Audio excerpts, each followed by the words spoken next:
Hello student, स्वागत है आपका हमारे यूट्यूब चैनल मैथ इंडियंस में। कक्षा 12 गणित में इस समय हम लोग 7वां चैप्टर पढ़ रहे हैं, समाकलन इंटीग्रेशन। और भाई आज के इस वीडियो में आपको हम पढ़ाने वाले हैं एक्सरसाइज 7.4 का सवाल नंबर 18। भाई देख लो सवाल नंबर 18 क्या कह रहा है। हमारे पास लिखा है 5x-2 और भाई नीचे लिखा है 1 + 2x + 3x स्क्वायर। भाई देख लो जो नीचे संख्या लिखी हुई है इस पर ना यहाँ स्क्वायर रूट नहीं लगा हुआ है, ठीक है। लेकिन हमें करना सब कुछ वैसे ही पड़ेगा जैसा हम भाई पिछले सवालों में करते आए हैं। क्या करना पड़ेगा, यहाँ पर इसे ना दो भागों में तोड़कर लिखना पड़ेगा। ए और बी के ना मान निकालने पड़ेंगे। कैसे करते थे हम लोग, सबसे पहले आप ये वाली संख्या लिखो, फिर यहाँ a लिखो, फिर यहाँ d/dx और जो भी संख्या यहाँ नीचे रहती है आप उसको ना उतार दो। 1 + 2x + 3x स्क्वायर और भाई साथ में आपको यहाँ पर +b लिखना है। अब इसको हल करना है और यहाँ से a और b का मान निकालना है, ठीक है। तो भाई जैसे हम हल करते हैं ना उस पर आप बहुत ध्यान दीजिएगा। इसको तो आपको ऐसे ही उतार लेना है, a इंटू यहां ना अवकलन कर दो तो देखो इसका हो जाएगा 6x और इसका हो जाएगा +2, ठीक है। और b को आप ऐसे ही उतार लो। यहां ना अंदर पहले गुणा करनी पड़ेगी, ठीक है, उसके बाद ही आप हल कर पाओगे। तो यहां हो जाएगा 6ax + 2a और +b। अब बहुत ध्यान देना, जो x वाले पद हैं उनकी तुलना हमें x के साथ करनी है, जो बिना x वाले पद हैं उनकी तुलना हमें बिना x वाले पद के साथ करनी है। अर्थात अचर अचर x वाले तो x वाले, सीधी सी बात है। तो पहले आप इसकी तुलना कर लो। x के साथ में लिखा है 6a, यहाँ x के साथ में लिखा है 5, दोनों बराबर होने चाहिए इस प्रकार से।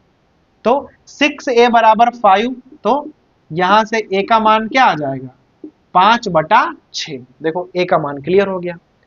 जो अचर है उसका मान आप अचर के बराबर कर दो। यहां 2a + b बराबर के -2। यहां से आपको ना b का मान निकालना है, तो -2 और माइनस, देखो a का मान है 5/6, यहां है 2a, उधर जाएगा तो माइनस का हो जाएगा। 2a होगा तो हो जाएगा 5 दूनी 10/6। बहुत ध्यान देना, 6 दूनी 12, 12 और 10 22 हो जाएंगे। तो यहां पर आ जाएगा -22/6। ए का मान क्लियर हो गया, बी का मान क्लियर हो गया। अब आपको ना इसे दो भागों में तोड़कर लिखना है।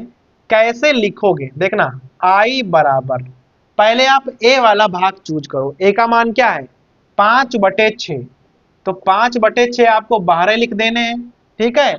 और ये चीज 6x + 2 साथ में dx लगाना है और भाई नीचे वाली संख्या तो वैसे ही उतारनी है, उसमें तो कोई फर्क है नहीं, ठीक है, ये स्क्वायर लगा हुआ है। तो ये हो गया हमारा पहला पद।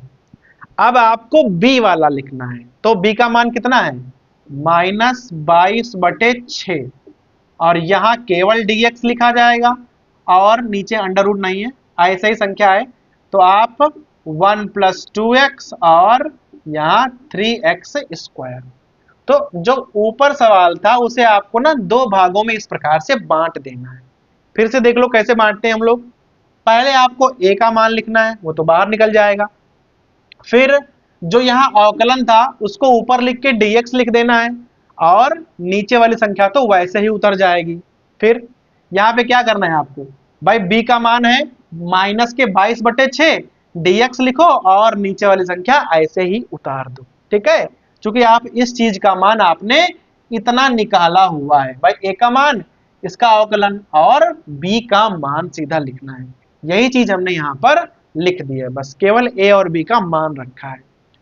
अब क्या करना है, इसे आप I1 मान लो, इसे आप मान लो I2 और दोनों को बस आपको हल कर देना है। देखो I1 को हल करना बहुत आसान होता है, लिख लो 5/6, यहां हो जाएगा 6x + 2 dx और 1 प्लस 2x और प्लस 3x स्क्वायर।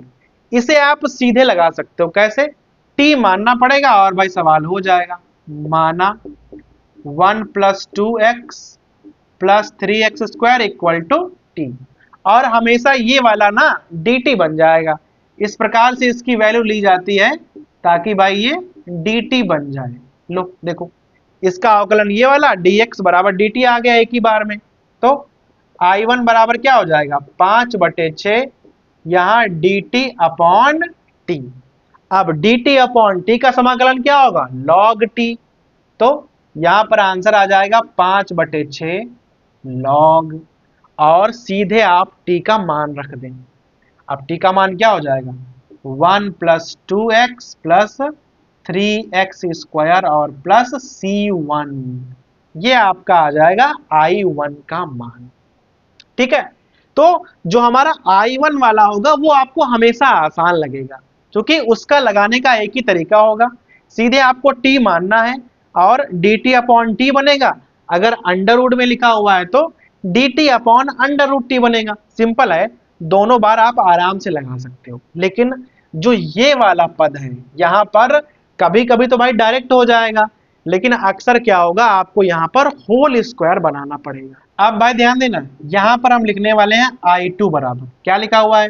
देखो -22/6 को आप छोड़ सकते हो, डायरेक्ट हम उत्तर में लगा देंगे, क्योंकि भाई गुणा में है, कोई मतलब तो है नहीं।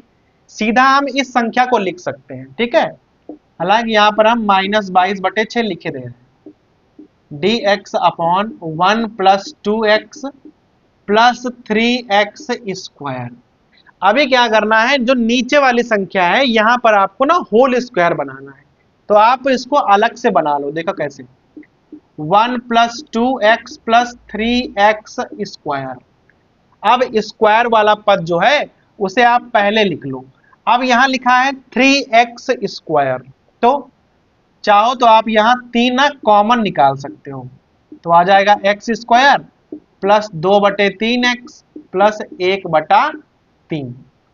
ठीक है, अब 3 आपने कॉमन निकाल लिया है, यहां पर आप बना दो अंदर होल स्क्वायर। देखो कैसे बनाओगे, 3 लिख दिया, यहाँ एक्स स्क्वायर प्लस 2 गुणे एक्स गुणे भाई ए स्क्वायर प्लस 2a। अब बताओ यहाँ b का मान क्या होगा? b का मान होगा 1/3। ठीक है, अगर आपको b का मान क्लियर हो गया है तो b का वर्ग जोड़ना है, b का वर्ग घटाना है, और 1/3 तो पहले से लिखा हुआ था वो हमने वहां पर लिख दिया है। इतना आपका बन जाएगा होल स्क्वायर। तो 3 लगा दिया हमने, ये बन गया हमारा x प्लस 1/3 का वर्ग। अब आपके पास यहाँ ना दो पद मिलकर बचे हैं, 1/3 माइनस 1/9। बहुत ध्यान देना, 1/3 को आप 3/9 लिख सकते हो, माइनस 1/9। भाई जो 1/3 था उसको हमने 3 से गुणा कर दिया ऊपर नीचे, तो 3/9 हो जाएगा। आपको एलसीएम नहीं लेना पड़ेगा यहाँ पर। ठीक है, तो यहाँ हो जाएगा 3x प्लस 1/3 का वर्ग, और यहाँ पर क्या आ जाएगा, यहाँ आ जाएगा माइनस का 2/9। और इसे आपको बनाना पड़ेगा होल स्क्वायर में, क्योंकि भाई अगर इसे आप होल स्क्वायर में नहीं बनाओगे तो सवाल आपसे हो नहीं पाएगा। ठीक है, आप देखो होल स्क्वायर कैसे बनाएंगे, x प्लस 1/3 का होल स्क्वायर माइनस इसको आप अंडर रूट करके लिख लो, और नीचे वाले का तो डायरेक्ट हो जाएगा। ये चीज आपको ना यहां पर लिख के रखनी है -22/6 के साथ में। देखो I2 बराबर -22/6, जो ये 3 है इन्हें हम इस प्रकार से देखो बाहर निकाले ले रहे हैं। यहाँ हो जाएगा dx और यहाँ हो जाएगा x प्लस 1/3 का वर्ग और माइनस अंडर रूट 2 और बटे 3 का वर्ग। अब जरा आप यहाँ सोचो कि आप यहाँ कौन सा सूत्र लगाने वाले हो। देखो सिंपल आपको पढ़ना है, इधर तो आपको ऐसे ही हल कर लेना है। ये बन जाएगा dx upon x square minus a square, सीधा लॉग वाला फार्मूला बन जाएगा। X square minus a square क्या होगा, x plus a upon x minus a वाला। ठीक है, और भाई सीधे आपको लगाना है, ये I2 का मान आ जाएगा, I1 हमने पहले से लिखा हुआ है, और भाई बाद में आप दोनों को जोड़कर लिख दोगे, लिखोगे I1 बराबर नहीं, I बराबर I1 प्लस I2, दोनों उत्तर जोड़ोगे और भाई आपका मेन वाला आंसर मिल जाएगा।